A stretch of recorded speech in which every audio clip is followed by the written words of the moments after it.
மேலே நெட்டு கீழே சாட்டின்.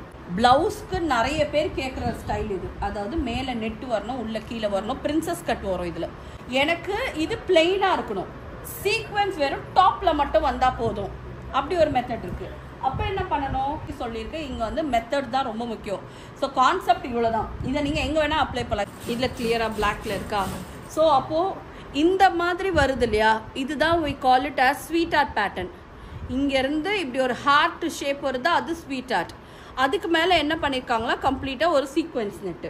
ஸோ இப்போ இந்த பேட்டர்ன் எப்படி பண்ணுறதை நம்ம பார்க்க போகிறோம். ஸோ இப்போ இதுக்கு பண்ணுறதுக்கு என்ன பண்ண போகிறோம், as usual neck with mark பண்ண போகிறோம். நெக்கோட டெப்த்து வந்து பார்த்தோன்னா மைட் பி ஒரு 3 இன்ச், அதுக்கு மேலே தேவைப்படாது. ஓகே. ஸோ இங்கேருந்து என்ன பண்ண போகிறோன்னா ஒரு 5 இன்ச் மார்க் பண்ணிக்கோங்க. மேலேருந்து ஒரு 5 இன்ச். 5 இன்ச்லேருந்து உங்களுக்கு வேணும்னா you can have it like a sweet art neckline. ஒரு ஸ்வீட் ஆர்ட் ஒரு ஹார்ட் ஷேப்பில் ஒரு பாதி ஹார்ட் வரைஞ்சா எப்படி இருக்குமோ அந்த மாதிரி. ஸோ டோட்டல் நெக்லைன் 3 இன்ச்சு, கீழே ஒரு 5 இன்ச் வரைக்கும் டோட்டலாக. அப்போது 5 இன்ச் வரைக்கும் விசிபிளாக பாடி தெரிய போகுதுன்றதை டிசைட் பண்ணிக்கோங்க. 2 இன்ச்சில் நெக்கு கட் ஆகுதா, அதுக்கு கீழே வந்து ஃபுல்லாக இது நெட்டாக தான் வரப்போகுது. ஸோ 5 இன்ச்சுக்கு உங்கள் பாடி எக்ஸ்போஸ் ஆக போகுது குழந்தை தான், அதையும் டிசைட் பண்ணிக்கணும். ஓகே. ஸோ இப்போ நான் ஸ்வீட் ஆட் பண்ணுறதா இருந்தால் பாருங்கள், இங்கேருந்து அது அப்படியே கட் பண்ணி கீழே வரைக்கும் கொண்டு வரேன். இந்த பீஸ் ரொம்ப முக்கியம். அண்ட் இதில் ஒரு நெக்லைன் வரைஞ்சிருக்கோமா, இந்த நெக்லைனும் நம்ம இப்படியே கட் பண்ணி எடுத்துருவோம். ஓகே. ஸோ இதை ஓப்பன் பண்ணிடுறேன். அண்ட் இதில் பார்த்தா நமக்கு இப்படி இருக்க போகுது. ஓகேவா? 2 பீஸ் ஆச்சா? இப்போ இந்த 2 பீஸ்க்கு இந்த டவுன் பார்ட் இருக்க பீஸ்க்கு நம்ம வந்து சாட்டின் கட் பண்ணணும். சாட்டின் அண்ட் லைனிங் ரெண்டுமே. இப்போ நான் சாட்டின் நான் வைக்க போகிறேன்னா வித் 1/2 இன்ச் மேலே, அதையும் நோட் பண்ணிக்கோங்க. ஏன்னா எக்ஸாக்டாக கட் பண்ணக்கூடாது, அதுக்கு சீம் அலவன்ஸ் கொடுக்கணும்.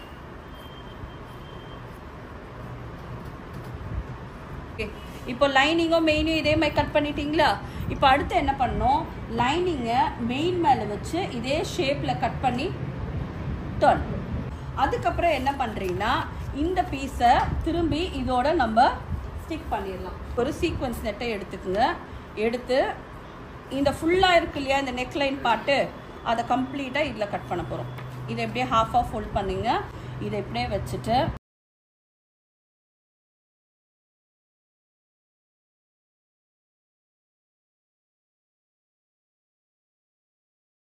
இப்போ இது ரெடி ஆகிடுச்சா? இப்போது இதுக்கு மேலே இந்த பீஸை இப்படி லே பண்ணிவிட்டு சுற்றி ஒரு தையல். ஓகேவா? டன்னா? இது புரிஞ்சுதுங்களா? இவ்வளோதான் மெத்தட். இதில் இன்னொரு மெத்தட் இருக்குது. அதாவது எனக்கு இது பிளெயினாக இருக்கணும், சீக்வென்ஸ் வெறும் டாப்பில் மட்டும் வந்தால் போதும். அப்படி ஒரு மெத்தட் இருக்குது. அப்போ என்ன பண்ணணும், இந்த மேலே இருக்க ஸ்வீட் ஆர்ட் கொடுத்தேன்னா அதை வரைக்கும் கட் பண்ணி எடுக்கிறேன். ஆல்ரெடி இந்த பேட்டர்ன் இருக்கா, இந்த பேட்டர்ன் மேலே வச்சு கீழே ஒரு 1.5 இன்ச்சுக்கு இப்படி விட்டு கட் பண்ணணும். கீழே எவ்வளோ வைக்கணும், 1.5 விட்டுட்டு இப்போ நான் வரைஞ்சிருக்கேன் இல்லையா, இது மேலேயே நான் இதை கட் பண்ணிடுறேன். ஓகே. இப்போ என்ன பண்ணணும், இதை நம்ம இப்படி வச்சிடுறோமா, அதுக்கு மேலே இந்த ஸ்வீட் ஆர்ட்டை ஆல்ரெடி நம்ம இதை ஃபினிஷ் பண்ணி வச்சுருக்கோம் இல்லையா, இதை தூக்கி மேலே வைங்க. அப்போது இங்கே பாடி ஃபுல்லாக நெட்டு, கீழே ஃபுல்லாக சாட்டின். இது புரிஞ்சுதுங்களா? இப்படிதான். அப்போ தானே இது ஓவர்லாப் ஆகும். இது இப்படியே இருக்க போது நான் இது மேலே வைக்க போகிறேன். அப்போ தானே தையல் விழ முடியும். தையல் நான் இங்கே போட போகிறேன். அப்போ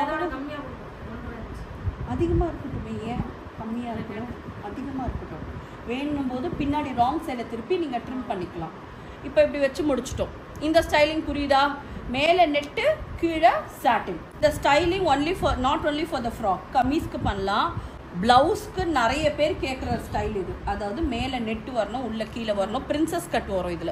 ஸோ இதுதான் அங்கே பண்ணும்போது இதே மெத்தட் தான். மெத்தட் எப்போவுமே மாறாது. ஆல்ரெடி சொல்லியிருக்கேன், இங்கே வந்து மெத்தட் தான் ரொம்ப முக்கியம். ஸோ கான்செப்ட் இவ்வளோ தான். இதை நீங்கள் எங்கே வேணால் அப்ளை பண்ணலாம். கிட்ஸ் வேரில் அப்ளை பண்ணலாம், உங்களோட ப்ளவுஸில் அப்ளை பண்ணலாம், நீங்கள் பண்ணுற அனார்கலியில் அப்ளை பண்ணலாம். இது வரைக்கும் புரிஞ்சுதுங்களா? ஸோ அப்போ இதோட நெக்லைனை எப்படி நம்ம ஃபினிஷ் பண்ண போகிறோம், இதை பயஸ் டர்ன் அண்ட் இது பயஸ் டர்ன், இது பயஸ் டர்ன். அண்ட் இன்னும் ஒரு விஷயம் இதில் கவனிக்க வேண்டியது என்னென்னா, இப்போ இதில் நார்மலாக இந்த நெட்டை வந்து சிங்கிள் நெட்டு கொடுக்க மாட்டாங்க, டபுள் லேயர் நெட்டு கொடுக்கணும். இந்த மேலே கொடுத்துருக்கல இது single layer net. Single layer net கொடுக்கக்கூடாது, டபுள் லேயர் நெட் கொடுக்கணும். எப்போ என்னோட நெட்டு வந்து இந்த மாதிரி பிளெயினாக இருக்குது, இந்த மாதிரி பிளெயினாக இருக்கு இல்லையா, இந்த நெட்டு வந்து ரொம்ப லைட் வெயிட்டு. எப்படி அவ்வளோ பெரிய ஃப்ராக்கை பிடிச்சி கொடுக்க போகுது? முடியாது. அப்போ நெட்டில் வந்து சின்னதாக ஹோல்ஸ் விழுந்து நெட்டு கிழிய ஆரம்பிக்கும். அப்போ என்ன பண்ணுவாங்கன்னா இந்த நெட்டை 2 லேயர்ஸ் ஆஃப் நெட்டாக கொடுப்பாங்க, 2 லேயர். ஆனால் இப்போ இந்த மாதிரி இருக்கு இல்லையா, ஒர்க் இருக்க மாதிரி, இந்த ஒர்க் இருக்க மாதிரி நெட்டை வந்து 2 லேயர் கொடுக்க முடியாது. ஏன்னா ஒர்க் வந்து ஓவர்லேப் ஆகுது, தெரியுதா? இப்போ நான் இந்த ஒரு லேயர் வச்சா வேற மாதிரி இருக்குது, அதுவே 2 லேயர் வைக்கும்போது இந்த ஒர்க்ஸ் எல்லாம் ஓவர்லேப் ஆகுதா? அப்போ என்ன பண்ணுவாங்கன்னா நம்மளோட பிளெயின் நெட் இருக்கா, இந்த க்ரீனுக்கு ஒரு பிளெயின் நெட் லேயர், ஆரல்ஸ் ஸ்கின் கலரில் வாங்கி வச்சுருவாங்க. அப்போது ஒன்றுமே தெரியாது, ஸ்கின் கலர் நெட் யூஸ் பண்ணுவாங்க. வெட்டிங் கவுன்லலாம் பார்த்தீங்கன்னா ஸ்கின் கலர் தான் யூஸ் பண்ணுவாங்க. அப்போது ஒரு லேயர் ஸ்கின் நெட் இருக்கிறதே உங்களுக்கு தெரியாது, நீங்கள் பார்க்க நெட்டு மாதிரி தான் இருக்கும், ஆனால் 2 லேயர் அதில் இருக்குது. ஒரு லேயர் நெட்டில் கவுன் வந்து பிடிச்சி கொடுக்க முடியாது, டேர் ஆகிடும். அதனால 2 லேயர் நெட்டு வந்து போடணும். நல்லா இப்போ இவங்க நீங்கள் வச்சுருந்தீங்க, அவங்க யாரோ வச்சுருந்து இப்போ காட்டினீங்களே சீக்வன்ஸ் செட் நல்லா இருக்குன்னு. ஆமாம், அதை கொடுங்களேன். இந்த நெட் வச்சா 2 லேயர்ஸ் கண்டிப்பாக வைக்கணும், ஒரு லேயர் வைக்கக்கூடாது. அப்படியே திக் போடுங்க.